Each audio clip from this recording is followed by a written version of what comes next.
With that, we're going to start with our first committee discussion, which is the sheriff. If you want to come on up, there was a request from the committee. We did hear from the sheriff's budget already. There was a request for the committee to ask the sheriff to come back and talk about not only the budget. We all received a letter about not continuing the transport of inmates. Now, there have been some questions about deficit within our office. I also want to address that. I also wish to point out that the committee that our current deficit has two causes. The first, approximately $430,000 in payouts to outgoing administration, ran 3 days before we took our office, meaning the previous administration were paid overtime payment to go to school, the same that Kim Gardner was charged with. We paid them to go to school. Well, they left, and they were paid out that comp time. They were paid out in cash, that comp time, for that time that they went to school.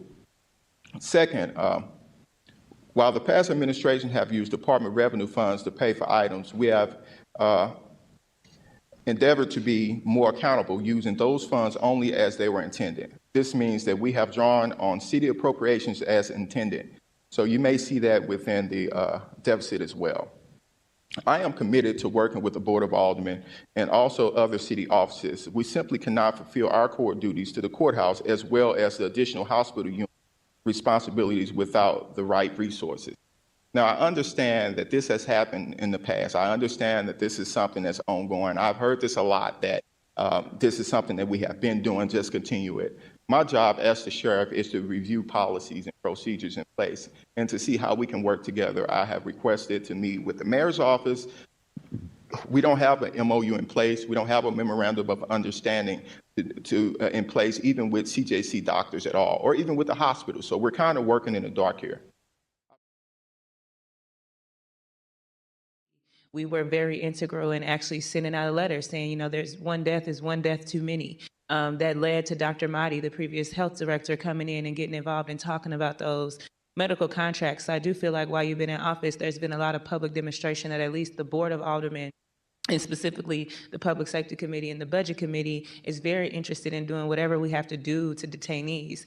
But as city leaders, when we hit a point where we're having our conversations, all of the press are getting the same information that I'm getting at the same time as the public and the constituents, we have already messed up and errors have been made. And I do put that on you because you sent that letter and you let that communication, and that's the first time that we had it.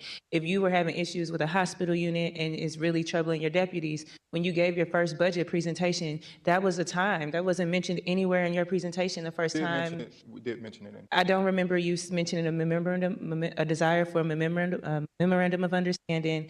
The level of urgency to the point where, hey, I'm about to abruptly stop a service that could lead to people dying. I did not leave your presentation with that sense. I did not get that sense until you sent that letter. And that would have been the platform and the time to let us know, or even beforehand.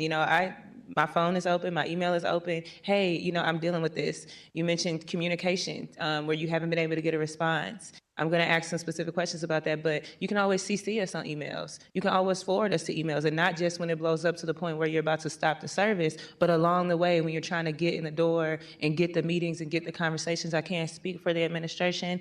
I can't speak for Paul Payne, but I know they are very responsive to me every time I've reached out and said something, and I totally would have stood in the gap and followed up on the emails and said, hey, did you know that the sheriff was trying to reach out and talk to you about that?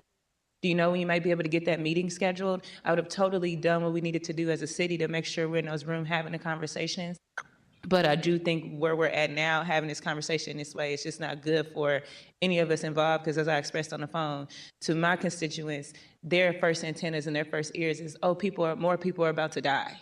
And I never want them to be sitting with those sentiments. And I don't want them to feel as if their leaders are not doing our job of communicating with each other and talking to each other. And I can totally see why they would walk away from that letter that, again, I didn't get a chance to talk to them about. I really wasn't aware of what the depth of the issue is to answer questions. I'm just starting to get questions from press. Can you answer this? Can you respond to this? And we all just got the letter at the same time. Let me jump way ahead here. And I do have some very specific questions to ask. It sounds like there is a fair amount of frustration on your part that there is the impression or the perception that on one hand, the board is saying, we want you to do this, but on the other hand, we're not funding those mandates. Is that right? Yes. Would it help you, would it help the sheriff's office if during this particular session, the board took up specific legislation that set forth the duties and responsibilities of your office? Yes. Fair enough. The idea being is that if we did so, there wouldn't be any dispute next year or moving forward about what your duties and responsibilities are, because this board will have passed legislation along that line, correct? Yes. And again, as long as that legislation does not interfere with the statute. You would agree that that memorandum sets forth that at least as of that time, it was the duty, the responsibility of your office to handle prisoner transport from the CJC didn't exist at that time, but from corrections to hospitals, medical center, wherever the inmate needed medical treatment, correct? Yes. And that agreement came about following a letter issued by your predecessor, James Murphy, correct? Yes. And in fact, there was a reference to Sheriff Murphy earlier today. And that letter issued by the sheriff followed a very, very similar dispute back in the late 1990s about whose responsibility this was. Fair statement? Yes. And as part of Sheriff Murphy's promise to handle this particular job duty, it came about through budget discussions, much like we're here today, where the sheriff said, in exchange for 4 officers to handle that responsibility, in exchange for the purchase of additional vans, additional transport vehicles, my office will take on this responsibility. Fair? Yes. Okay.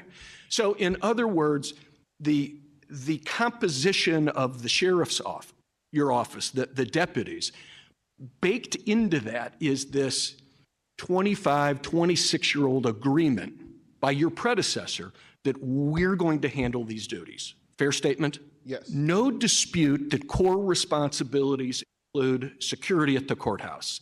In other words, attached to circuit judges, associate judges, and commissioners over there. Yes. And by my last count, we had 30 sitting divisions. Does that sound about right to you? Between 30 and 36. Okay, fair enough. We've got a prescribed number, in other words. Yes. Okay. A core duty also includes the service of legal paper. Yes. Summons, writs of execution, the like, things like that, correct? Correct. Core duties would also include, issuing concealed carry permits, right? Yes. Okay. And then again, this idea of taking convicted offenders to reception and diagnostic centers as designated by the Department of Corrections, right? Yes. And Okay. the city of St. Louis is over corrections. Correct. Those are the 4 core duties. Agreed? No. Then straighten me So out. right now you're mixing Chapter 57 with the other chapters according to the sheriff. Chapter 57 is specific. It's to the City of St. Louis Sheriff's Office. The City of St. Louis is over the Department of Correction, meaning they're over the medical, the overseeing, the feeding, the medical care. All of that is that falls up under the Department of Correction. Now, I did propose, and I ran on a campaign where I said if the City of St. Louis is not able to handle CJC, the Sheriff's Office will take it over if they would like, or we can assist that if they would like. And when we say assist, that's where it came that 1-to-1. And I even proposed where if we get 10 deputies and 10 correction officers, we can create a jail unit. My point here is that you would agree with me that under applicable law, it is the responsibility of your department to handle these prisoner transports. No, I don't agree. You don't agree with that? No. That's not inside of you guys. That's according to the City of St. Louis Department of Corrections, it's your sole responsibility. So the difficulty I'm having here, there's a track record here.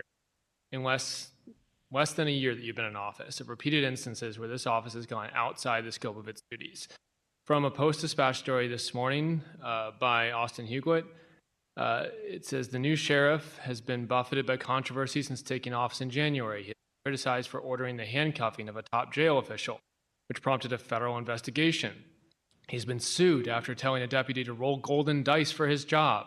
He has raised eyebrows with the purchase of a $12,000 worth of golf carts and the creation of a new no gossip policy, which promptly leaked to the media. Then we hear about you threatening to stop transporting detainees for medical care, which, as Alderman Sonnier and multiple of my colleagues have mentioned, raises prompt concerns about people's safety and their care. The office seems to be focused on these things, and at the same time, you're asking for more money to accomplish your basic tasks. Have you considered cutting down on the things that are not under your office's purview in order to have the staff and money in order to accomplish your core duties? That's why we're here.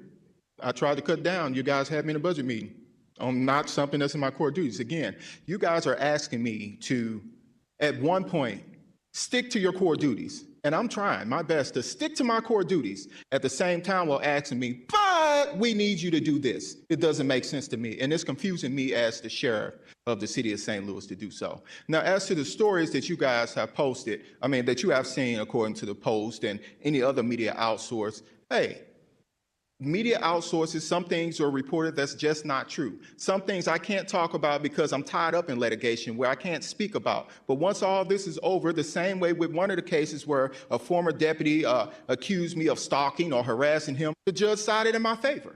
So whenever this go to court, I will say, like we served the 22nd Circuit, let's wait to due process. Let's not point the fingers. Let's not say anybody is guilty until we're proven innocent.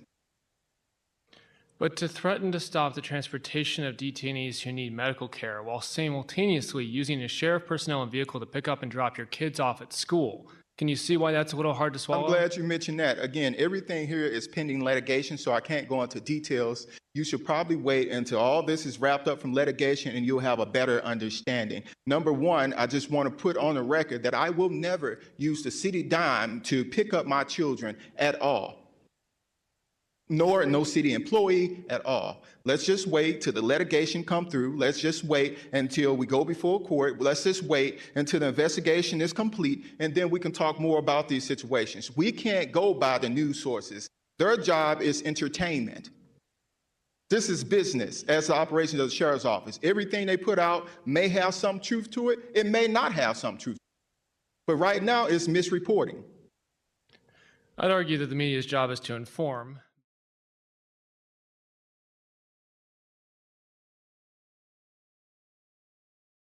We want everyone whose homes and businesses were destroyed to be able to repair, rebuild, and to stay in our city. We cannot accomplish this without federal help. We know that. But with the $30 million that we introduced today, this is an important first step that our city is taking. The need right now is overwhelming. We're looking at what looks like to be well over $1 billion in damage left behind as a tornado cut through a massive chunk of our city, killing 5 and leaving thousands of St. Louisans with an uncertain future.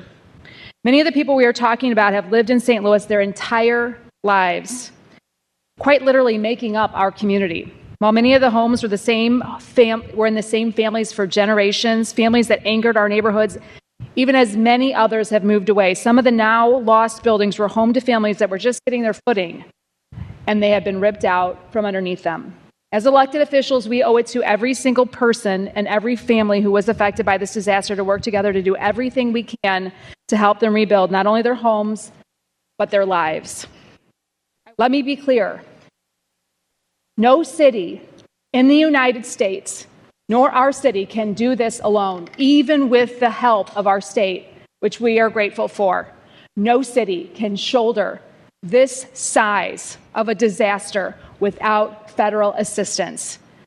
As we work together with our state and our federal congregation to make that case to the federal government, we as a city are doing every thing we can to hold up our community. I want to thank everyone for coming together to support this united effort.